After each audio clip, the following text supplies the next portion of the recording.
रही हूँ उसे ध्यान से सुनना। ध्यान से सुनो और मैं जो कहूँ उसे पूरा करना। गरीब दूल्हा बोला, मैं आपका पति हूँ, आप जो कहेंगे मैं वैसा ही करूँगा। बोली, सबसे पहले आपको एक काम करना होगा, जो कीचड़ से भरा तालाब है इसमें नहा कर आओ। जैसा कहा वैसा ही करो। दूल्हा गरीब था और उम्र भी 40 वर्ष की थी। दुल्हन ने दूल्हे से जैसे कहा वैसे ही किया। गरीब दूल्हे ने कीचड़ में डुबकी लगाई। गरीब दूल्हा कीचड़ से बाहर आया, 20 वर्ष का नौजवान बन गया। दूसरा सवाल, अब आप एक काम करो, अपने झोपड़े में जाओ, एक पतीला लाओ, इस पतीले में 40 किलो तेल मान कर लाओ और उस तेल को गरम करो और 4 लोगों को बुलाओ। जब ये तेल पूरी तरह उबल जाए, उबले हुए तेल को 4 लोगों के सपोर्ट से कुएं में डालना है। उस गरीब नौजवान लड़के ने 4 लोगों को सपोर्ट लेकर तेल कुएं में डाल दिया। फिर नौजवान बोला, आप 4 लोग कुएं में जाओ और इसके अंदर पड़ा खजाना बाहर लेकर आओ। 4 अंदर गए। 4 लोगों ने देखा कुएं में बहुत बड़ा खजाना है।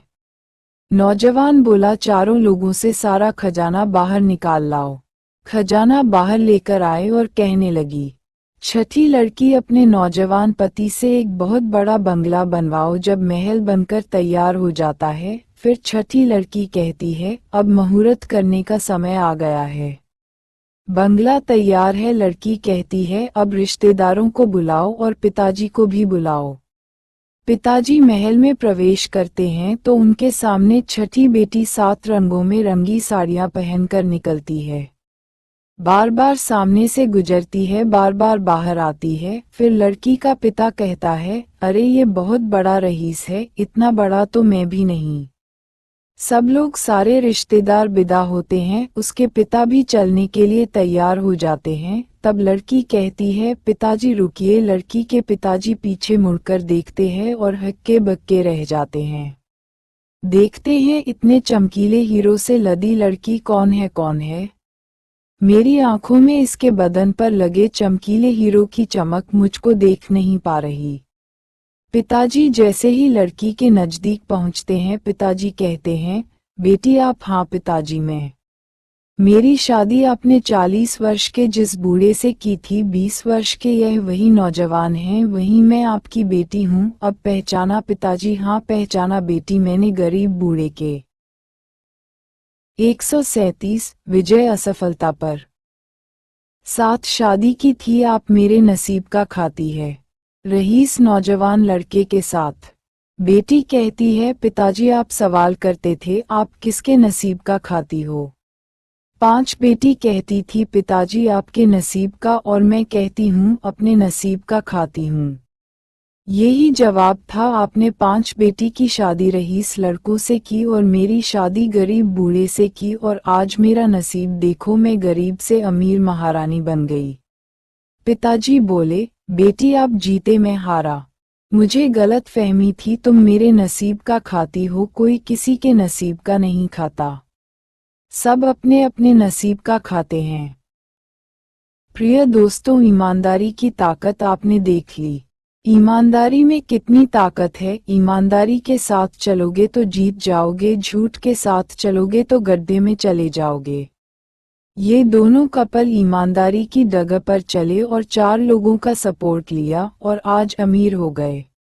ईमानदारी से काम करो, सफल होने से आपको कोई नहीं रोक सकता। आप शिखर पर पहुंचने वाले व्यक्ति हो, आपको शिखर पर पहुंचना होगा। शिखर पर वही लोग पहुंचते हैं जो अपने प्रति ईमानदार होते हैं।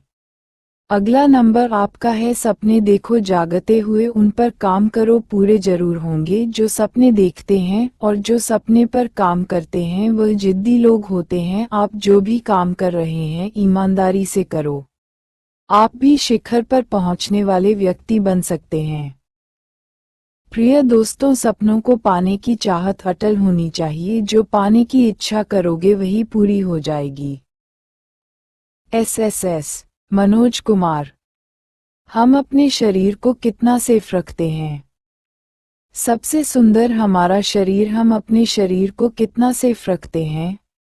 क्या आप जानते हैं लोग कहने लगे ये भी कोई कहने की बात है। हम सबसे पहले शरीर की सुरक्षा करते हैं। अगर हमारे शरीर पर चोट लगती है तो हम सबसे पहले उस चोट की दवा कराते हैं।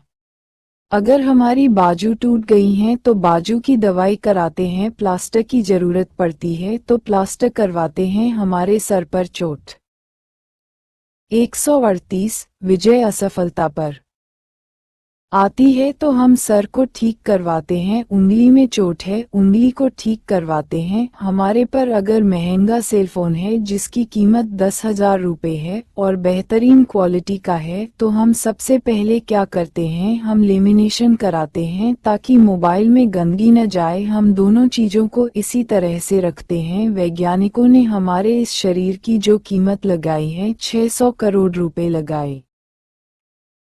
क्या आप जानते हैं 600 करोड़ रुपए की बॉडी में लोग शराब भी डालते हैं, गुटखे भी डालते हैं, पता नहीं कितने प्रकार के तंबाकू डालते हैं, मगर अपने शरीर की केयर नहीं करते जो बहुत कुछ कमा कर देता है, मेहनत करता है। इस शरीर की कोई सुरक्षा नहीं।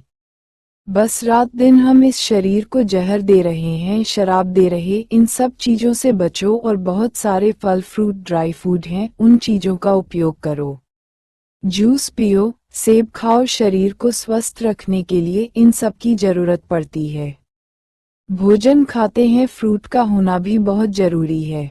ड्राई फ्रूट का प्रयोग करो अगर अपने शरीर को स्वस्थ रखना है। अपने शरीर को जहर से, तंबाकू से, बीड़ी पीने से, दारू से, इन सब से बचे। जहर वाली चीजों को अपनी जिंदगी में न घुसने दे, इन्हें दूर रखें। इन सब चीज से बचो। ऐसे जहर वाले पदार्थों को खाने से कैंसर बनता है। एक बार आपको अपनी जकड़ में जकड़ लिया तो आपके बच्चे स्वयं इसकी चपेट में आ जाएंगे, क्योंकि जैसा आप करोगे वैसे ही आपके बच्चे करेंगे। कॉपी टू कॉपी बच्चे डुप्लीकेट करने में माहिर होते हैं। अपने आप को बचाओ।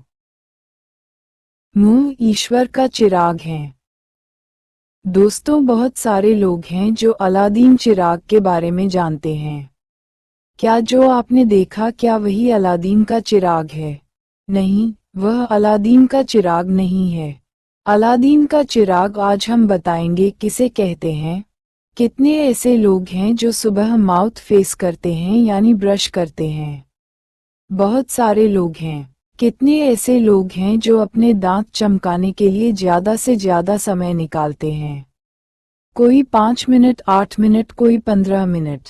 क्या आप जानते हैं आप क्या घिसा रहे हैं?